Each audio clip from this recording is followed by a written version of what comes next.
এক নাম্বার, আল্লাহর পক্ষ থেকে সান্ত্বনা ও মর্যাদা।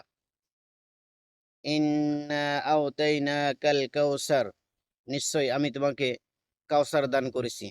এটি বোঝায় যে মহান আল্লাহ তাআলা তার প্রিয় নবী হযরত মুহাম্মদ সাল্লাল্লাহু আলাইহি ওয়াসাল্লামকে অপরন্ত নিয়ামত ও কল্যাণ দান করেছেন। এটি আমাদের শেখায় যে আল্লাহর দান অশেষ এবং তার প্রতি কৃতজ্ঞ থাকা উচিত। ২ নাম্বার, ইবাদত ও কুরবানির গুরুত্ব। ফাসাল্লি লিরাব্বিকা ওয়ানহার, আল্লাহ আমাদের বলেন যে আমরা শুধু তারই জন্য নামাজ আদায় করি ও কুরবানি দিই। এটি আমাদের একনিষ্ঠ ইবাদতের শিক্ষা দেয়। ৩ নাম্বার, শত্রুর পরিণতি।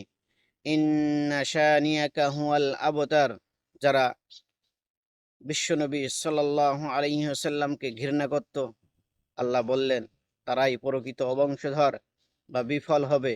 এটি আমাদের শেখায় যে সত্যের বিরুদ্ধে থাকা মানবদের শেষ পরিণতি ভালো হয় না। এজন্য আমরা সবসময় সত্যের পক্ষে থাকব, ন্যায়ের পক্ষে থাকব ইনশাআল্লাহ।